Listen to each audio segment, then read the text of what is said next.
En el juego típico de la literatura posmoderna, Eco nos ofrece la posibilidad de releer materiales que estaban destinados a modalidades de consumo distintas y apropiarnos de ellos, indicando el camino de salvación del hombre masificado, que debe abandonar su condición de receptor de estímulos constantes sin posibilidad de sedimentación para llegar a ser él autor de su propia experiencia vital, sin intermediarios, y construir así, a partir de la experiencia colectiva y pública, un yo significante, una identidad individual e íntima.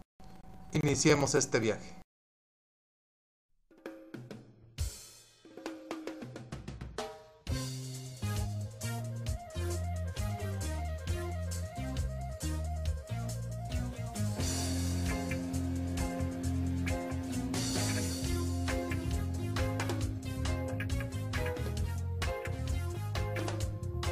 Esta es la primera vez que la voz trasciende por el aire y se detiene en sus oídos. Oídos que pueden construir otro mundo aquí y ahora. Bienvenidos, esta es la primera emisión de este proyecto en red de la Licenciatura de Gestión Cultural de UDG Virtual. En este espacio o este puente, el sonido de lo escrito, una lectura viva para tus oídos. Intentando un acercamiento a la lectura como una recreación del mundo y saber que en este espacio, a través de su oído, en segundos el mundo puede cambiar, puede ser nuevo, puede ser mejor. Aterrizar a la lectura como una forma de viajar, expandirnos como seres humanos, sin pies, sin manos, sin lengua, solamente con el sentido dormido que existe en los sinsentidos de la vida, la imaginación que construye el mundo real, la que hemos olvidado. ¿Qué imaginamos? ¿Qué intuimos? ¿Qué somos? Lo que hemos llegado a crear en nuestra mente, eso seremos, y es hasta donde llegaremos. Eso es la literatura, ese espacio infinito sin principio, totalmente libre, un viaje al mundo desconocido por la modernidad industrial, cuantificada, economizada de la vida humana. ¿Pero qué hay que decir de la lectura? ¿No es lo mismo leer que escribir? El acto de leer implica la comunicación de dos mundos diferentes. Al estar dentro uno del otro, recrea la invención que se encuentra dentro de las letras que conforman otra realidad desde otra imaginación. Asomar la cabeza al porqué de un libro no implica reconstruir la invención del autor, sino reconstruir esas letras, pero comprender las circunstancias que le dieron forma y encontrar y vincular el sentimiento del mundo exterior y su traducción interna, y reencontrar el sentido de sus palabras. Dentro del mundo recreado a través de la lectura, obvio, para hablar del tema hay que citar un ejemplo práctico. Él es la misteriosa llama de la reina loana del novelista Umberto Eco. Tenía que comenzar dichas emisiones con mi autor favorito, dramático, incrédulo, misterioso y rey de la duda y el poder del misterio. ¿Por qué estudiar dicho libro para precisar las relaciones entre las circunstancias de un autor y su escritura? Eso lo podemos resumir en lo que la propia traductora del libro ubica al final de él, que más o menos dice así. La traducción de este texto, al principio, me producía una suerte de apuro, una sensación ambigua, de profunda desazón por lo que España no pudo ser. No dejaba de pensar en el viaje inverso que nos tocó realizar los españoles junto a aquellos años de la República a la dictadura. Pensaba en la actual literatura de la memoria civil y el texto se me antojaba en las antípodas. Pensaba en la autoflagelación del protagonista con su educación cristiana y recordaba la flagelación colectiva que fue impuesta a generaciones enteras de españoles. Pensaba en la reflexión sobre las faldas y sobre las aberturas y se me ocurrían las faldas de plomo de la posguerra. Qué intrahistoria tan distinta. Y había que conseguir traducir esa vocación del espíritu de un tiempo para aquellos que no lo habían vivido, no solo para los que todavía no habían nacido, sino sobre todo para aquellos cuya vivencia era el signo de lo contrario. Pensaba también en cómo leerían en Hispanoamérica, qué recuerdos estimularía en todos aquellos que han tenido que vérselas con una tragedia histórica. Ahora nos podemos adentrar al misterio, drama y deformidad de la realidad proyectada en la literatura de Umberto Eco. Desde En el nombre de la rosa, El péndulo de Foucault y su última obra El cementerio de Praga trascienden dos elementos principales: la flagelación y la creación de la diferencia colectiva. Para saborear las misas negras, los debates, los intereses políticos, la fe ciega, engreída y competitiva de Eco, se necesita comprender por lo menos estos dos elementos. En el nombre de la rosa, persecución, muerte, asesinato, mentiras, enfocadas a simplemente no dejar leer un texto que cita que perdiendo el amor a Dios se pierde el temor al diablo. El reflejo de la censura moral cotidiana lleva a consecuencias como seres deformes, malcastrados física y psicológicamente. La libertad está en contra del masoquismo. Pero por otro lado, esa flagelación construye al enemigo, al diferente, el que debería estar bajo el mismo barco moral, si no debería ser flagelado, castigado, destruido, inquisido por una inquisición. El diferente es creado por mi propia flagelación, porque él debe ser flagelado, castigado. Misas negras, secretos, misterios, todos buscan el control del secreto que justifica mi postura frente al mundo, mi control de este. El diferente no solo no tiene lugar, su existencia me hace ser, me vuelve fuerte, lo necesito. Dios y diablo duermen en el mismo colchón y en otras palabras, la verdad es una invención moral que me da poder. Poder sobre el diferente, sobre el que no es o el que no merece ser, pero que necesita su existencia mi yo ego para que siga teniendo un referente. Esto tiene que ver con las circunstancias de Umberto Eco. Veamos un párrafo más de su traducción en la versión castellana para poder entrar de lleno a la lectura y comprender esta dinámica en el hombre actual. Fueron posiblemente los años más felices de mi vida. Y no es extraño, puesto que a fin de cuentas no tenía ni los 10. Las víctimas más tristes de la guerra, los niños son, se dice. Pero también es cierto que es una bestia el niño. Si le perdona la brutalidad de los mayores, él sabe aprovecharla. Y vive más que nadie en ese mundo demasiado simple, tan parecido al suyo.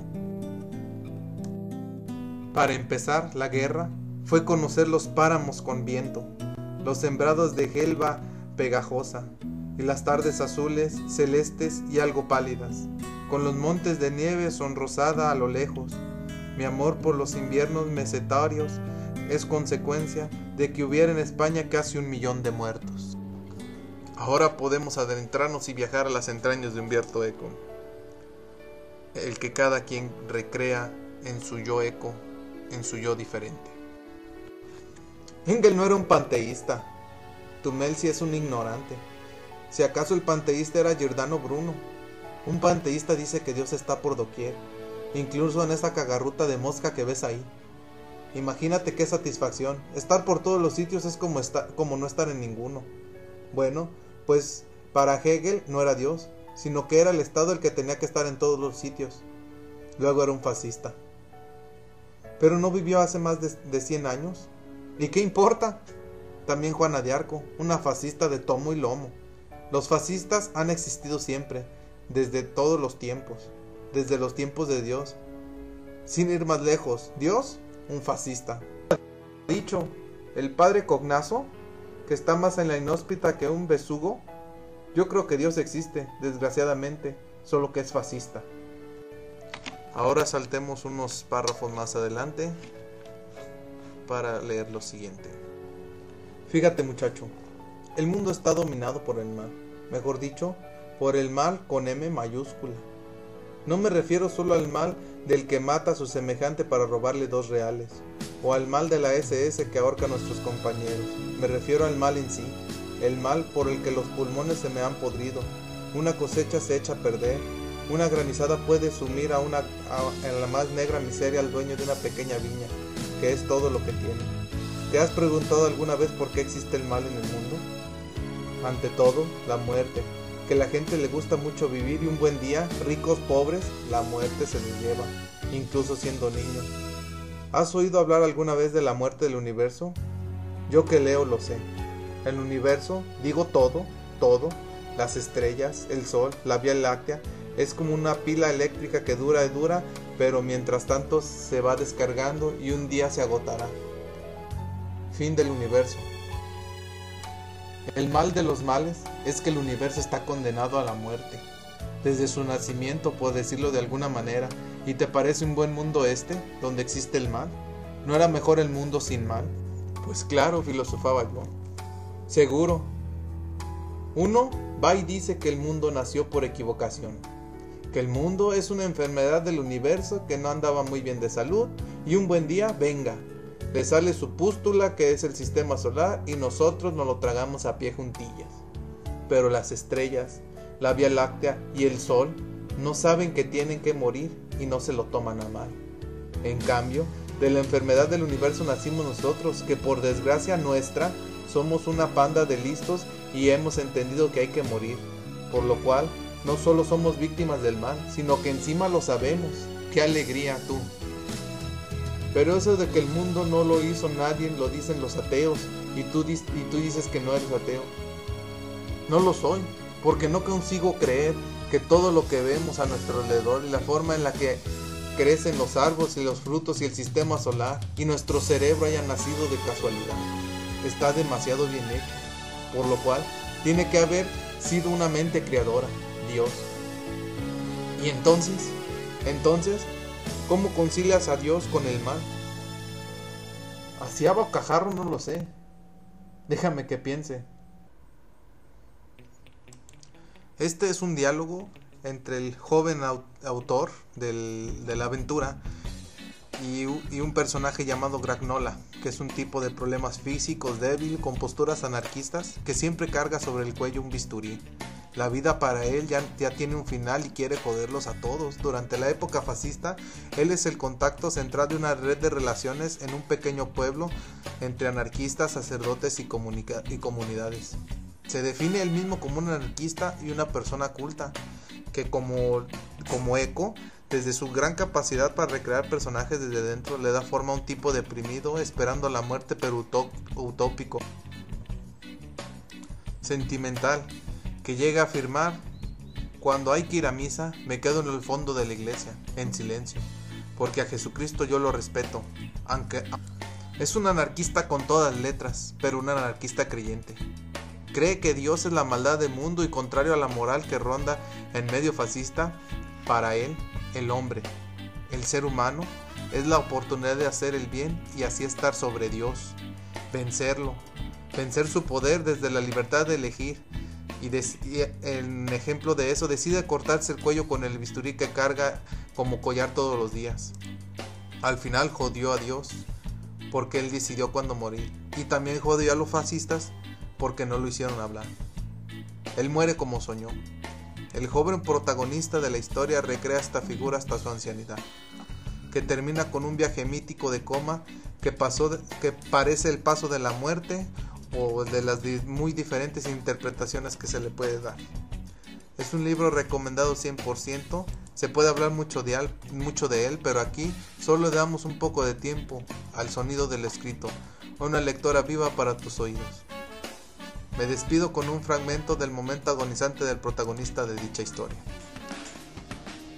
Emin, señor de Mongo, lanzaba un grito de animal feroz y su trono caía y rodaba por las escaleras del instituto embistiendo a sus pávidos cortesanos.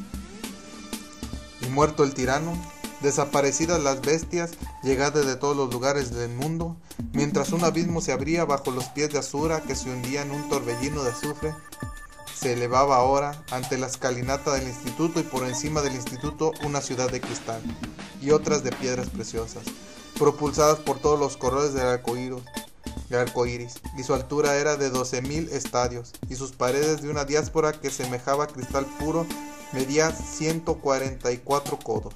En aquel momento, tras un tiempo que había sido llama y de vapores al mismo tiempo, la niebla se aclaraba, y ahora veía yo la escalinata, libre de todos los monstruos, blanca en el sol de abril.